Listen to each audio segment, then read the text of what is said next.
La Fabrique des communs pédagogiques présente les podcasts de l'éducation dehors. Bonne écoute. Bonjour à toutes et tous, bienvenue sur le podcast des rencontres de la classe dehors. Je suis Alix de Clap Audio, nous sommes en plein cœur du parc du 26e centenaire à Marseille et je reçois Francis et Joséphine pour parler d'enseignement en extérieur. Bonjour. Bonjour. Bonjour. Est-ce que vous pouvez vous présenter, s'il vous plaît ? Alors enchantée, moi c'est Joséphine Daga, je suis chercheuse en psychologie sociale et je travaille à l'Impact Lab sur tout ce qui est changement de comportement en lien avec l'environnement. Francis Oudot, je suis cadre territorial dans le domaine de l'éducation des grandes villes. Super. Qu'est-ce qui vous a amené à vous intéresser à la classe dehors dans vos domaines respectifs ?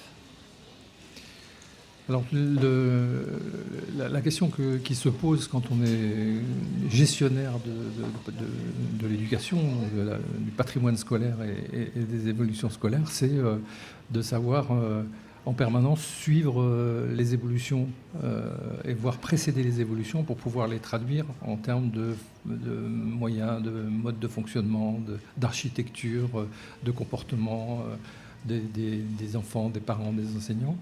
Et ce qui m'a intéressé, c'est de saisir la thématique de la cour de récréation comme un outil pour revisiter toute l'histoire de l'école jusqu'aujourd'hui, voire jusqu'à demain.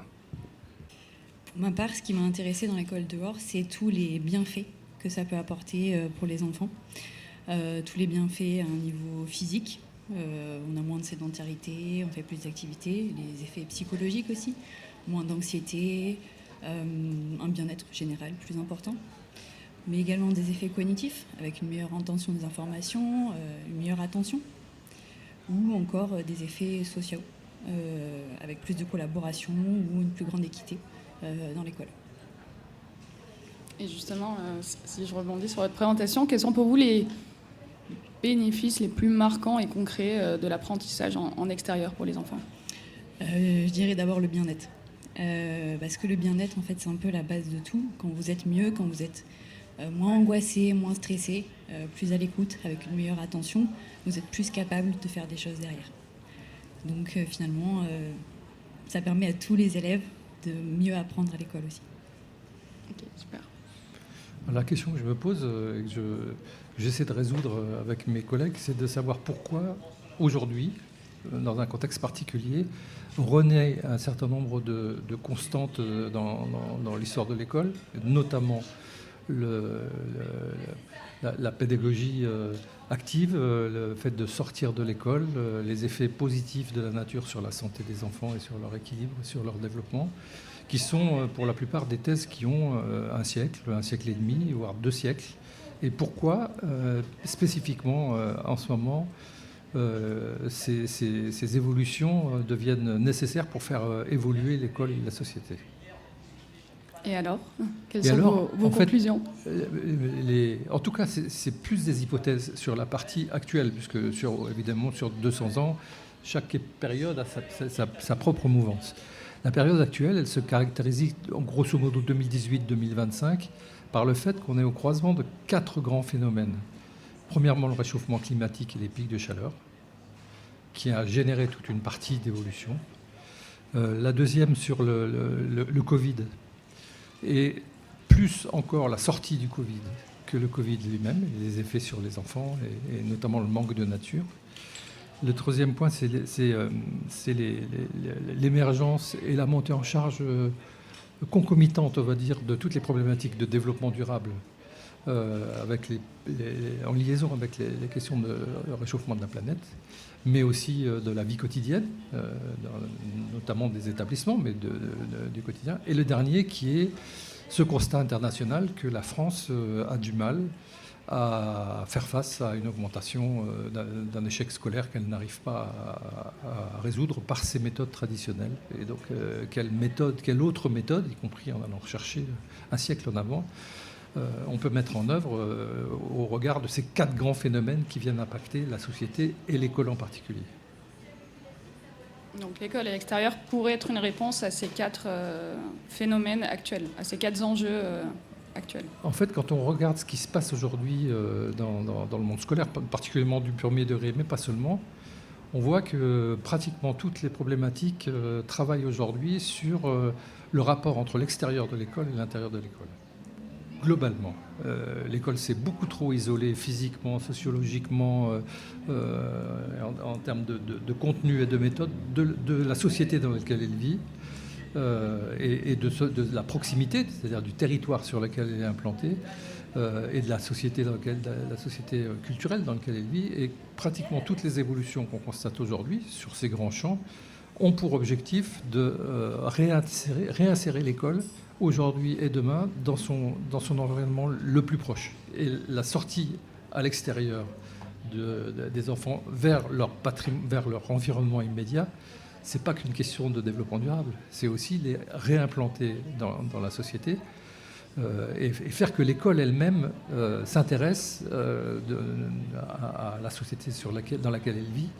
Je vous rappelle juste une phrase, c'est qu'une des phrases les plus communes de l'enseignement public, c'est partout en France, à n'importe quel moment, et dans les colonies, on ouvre le même livre d'histoire pour apprendre que nos ancêtres sont les Gaulois, ce qui est la théorie fondatrice de l'école publique française. Et aujourd'hui, on est exactement à l'inverse. C'est-à-dire qu'aujourd'hui, vous êtes sur un territoire qui a ses caractéristiques, dans une société qui a ses caractéristiques, et qui n'est pas la même selon l'endroit où vous vivez, le milieu où vous vivez, etc. La classe dehors, c'est une des problématiques qui permet de générer une dynamique. Ce n'est pas une solution en temps, c'est une dynamique qui amène l'école à s'ouvrir à son environnement, à vaincre des peurs, et un certain nombre de peurs qui ont fait effectivement qu'elle s'est refermée sur elle-même, la peur des accidents, la peur de la juridictisation, le peur du jugement, toutes ces peurs qui ont fait que l'école s'est refermée sur elle-même. Aujourd'hui, il faut les dépasser en l'amenant à sortir. Donc, pour vous, en fait, l'école dehors, c'est même pas juste sortir de la classe, c'est carrément sortir de l'école.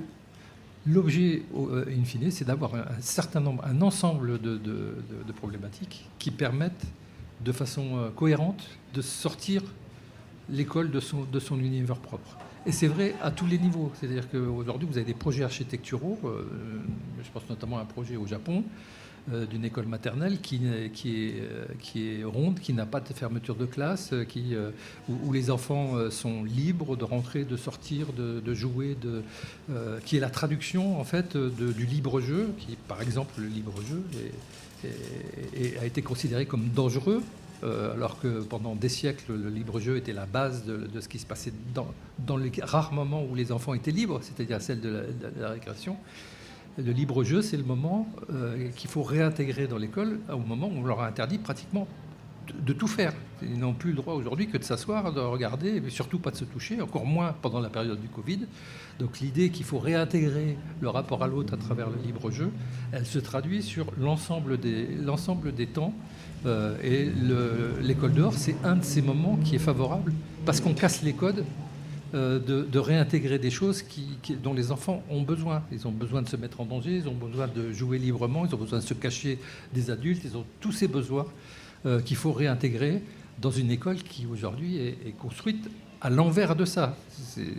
Historiquement, l'école, c'était un repère quand même classique. Il faut se souvenir que l'école a été construite pour sortir les enfants du milieu rural parce qu'ils allaient au champ, et de leur culture champêtre, on va dire, et puis des villes, parce qu'ils fichaient le bazar dans les rues des villes. Au XIXe siècle, c'est ça et pour les enfermer dans une classe où, surtout, tout est codé, tout est classifié, où les comportements sont extrêmement contraints. Je crois qu'on a progressé encore dans le sens de la restriction des enfants dans la classe. On l'a étendu à la cour de récréation, et à l'interdiction progressive des sorties scolaires de fait parce qu'il y a des risques, etc. Voilà. Donc c'est tous ces mécanismes qu'il faut inverser. Et l'école dehors, c'est un exemple pratique qui permet aux enseignants, aux parents ou aux enfants de toucher que c'est possible de faire autrement que ce qui est interdit à tous les autres moments de l'école. Du coup, Joséphine, est-ce que ça fait écho avec vos recherches et les projets que vous montez actuellement ? Alors, Oui et non. Alors, pour tout ce qui est de la liberté, effectivement, on voit qu'il y a eu une évolution par rapport à l'enfant, à comment on le considère, plutôt comme quelqu'un de suiveur avec un élément descendant. Et maintenant, on sait que l'enfant peut être aussi acteur de ce qu'il fait, et l'école du dehors peut être un élément qui permet, par exemple, un meilleur transfert des apprentissages. J'apprends quelque chose, je suis plus détendue, je suis mieux, et donc je vais le réadapter dans ma vie de tous les jours, dans mes liens que je fais avec les gens que je rencontre. Je vais pouvoir moi-même être acteur, c'est-à-dire développer peut-être mes propres projets. On voit de plus en plus des enfants qui développent des projets. Ça peut être développer un potager, par exemple, quand ils rentrent à la maison. Et ils sont plus simplement suiveurs de ça, mais on devient acteur. Après, pour ce qui est du contact avec la nature en tant que telle, je parlais des recherches, mais il y en a même une méta-analyse qui est sortie assez récemment par des chercheurs du CNRS qui montre que, au-delà de simplement l'éducation à l'environnement, le contact avec la nature permet une meilleure santé humaine. Et la santé, notamment post-Covid, c'est quelque chose d'assez important à mettre en avant dans les projets. Et c'est une méta-analyse en quelques mots. En gros, c'est un regroupement de plein de recherches qui ont monté des effets. Et c'est parce qu'il y a ces recherches qui existent aussi qu'on peut les mettre en avant aujourd'hui. Par exemple, nous, on est en train de monter un projet de lien avec la nature, avec les parcs de la région PACA, où l'idée, ça va être de co-créer avec ces personnes qui sont des animateurs d'ateliers ou autres, des ateliers où on va mettre en avant le lien avec la nature et mesurer derrière les effets en matière de santé et de bien-être. Aussi, on va regarder les comportements pro-environnementaux, ce qui est assez intéressant aujourd'hui. Et on ne s'arrête pas forcément que aux enfants, puisqu'on va aussi aller auprès d'adultes, auprès d'élus. Donc c'est vraiment répandre ça même plus largement. Donc, nous, là, vous, dans vos études et les projets que vous mettez en place, on est plus sur un spectre lien justement entre école dehors, santé, bien-être. Est-ce que vous voyez d'autres bénéfices assez concrets, en fait, de sortir les enfants de la classe et peut-être même de l'école? J'en ai déjà un petit peu parlé tout à l'heure, mais c'est vrai que j'ai parlé en concret des effets physiques, le fait qu'ils bougent. Si on reparle par exemple des contextes Covid, on a vu que les gens étaient très sédentaires, restaient chez eux, ne sortaient plus. Donc ça veut dire quoi? Ça veut dire moins d'exercice physique, plus peut-être d'embonpoint, plus de difficultés dans le mouvement aussi, puisque quand je ne bouge plus, je peux avoir des soucis d'articulation. Donc aller dehors, bouger, c'est au niveau physique déjà reprendre un peu une activité plus physique et donc être en meilleure santé. Donc j'ai parlé des psychologiques, de l'anxiété, le bien-être. Et même au-delà, ce qui peut être intéressant, c'est au niveau de l'apprentissage. Le lien en connexion avec la nature, il y en a l'éducation à l'environnement, mais on a aussi tout ce qui est rattaché à la méditation. Quand je médite, quand le simple fait d'être à l'écoute, par exemple, des oiseaux, il y a des études comme ça qui montrent que écouter 20 minutes les oiseaux, ça permet une meilleure attention. Quand j'ai une meilleure attention, je suis plus à l'écoute de tout ce qui se passe autour de moi, je suis plus à l'écoute de ce que je fais à ce moment-là. Il y a certains chercheurs qui font même des liens avec un amoindrissement des symptômes du TDAH, par exemple. Et après, un développement des relations sociales aussi, être plus à l'écoute du prochain, collaborer, être dans le partage, voilà.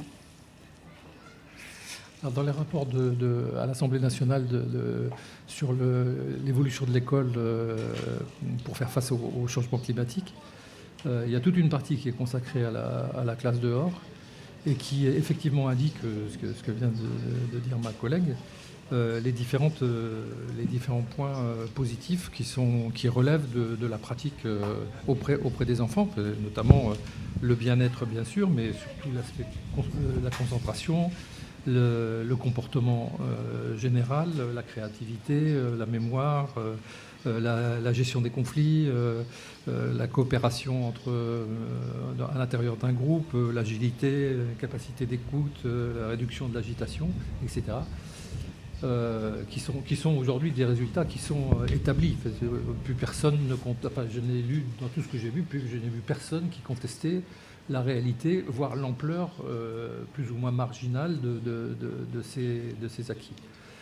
Pour autant, la France... alors, un autre élément à rajouter, c'est la question de la mobilité. J'y pensais parce que dans la pédagogie Montessori, il a indiqué qu'effectivement le mouvement, l'apprentissage en mouvement produit plus d'intelligence que l'apprentissage statique. Donc le simple chemin pour aller à la classe dehors est un facteur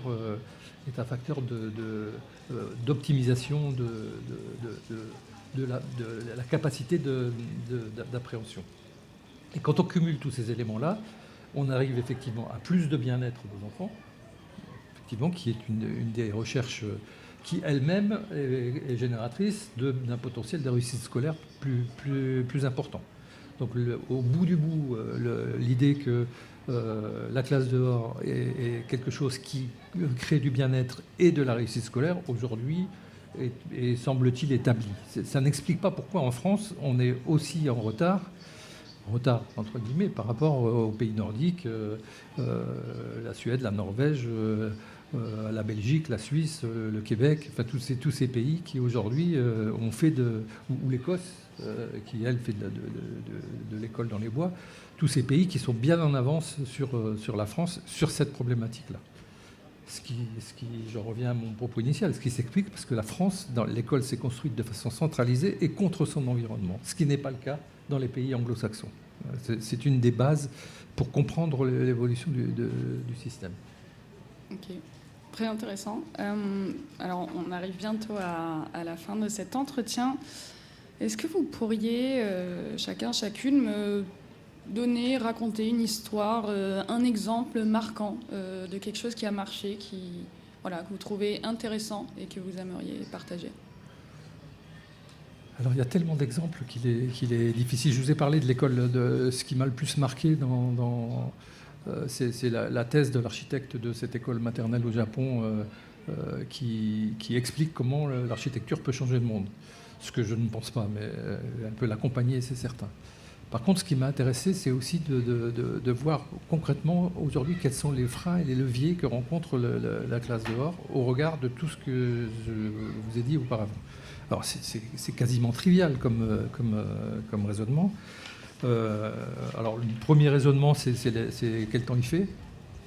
Donc ça, aujourd'hui, les pays nordiques nous montrent très clairement que la météo, c'est juste qu'il faut bien s'habiller et adapter son habillement et sa progression à la température.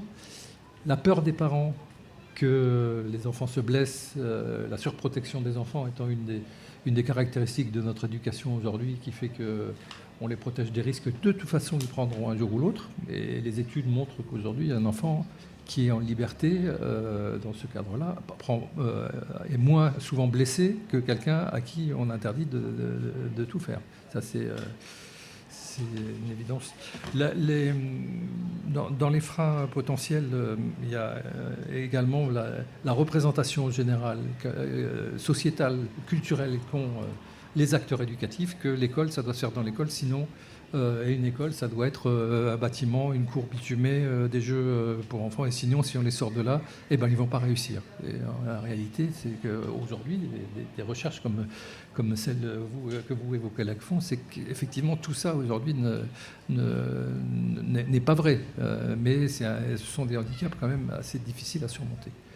Et puis il y a des leviers aujourd'hui qu'il faut activer, notamment en termes alors, un des freins importants, c'est la peur des enseignants de leur qui est presque génétique, je dirais, de la mise en place, de leur mise en cause de leur responsabilité civile ou pénale.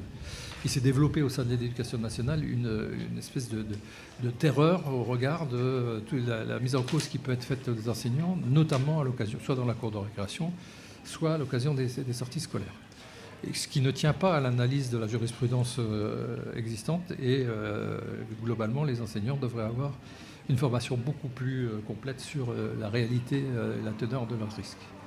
Dans les facteurs facilitants, il y a le fait que aujourd'hui, la problématique de l'insertion de l'école dans son environnement a été prise en compte en bonne partie par l'Éducation nationale, plutôt plus mal, contrairement à ce qu'ils disent, que dans d'autres pays du monde, notamment au moment de la sortie du Covid, où on a choisi plutôt que de recevoir que quelques enfants plutôt que d'autres pays nordiques.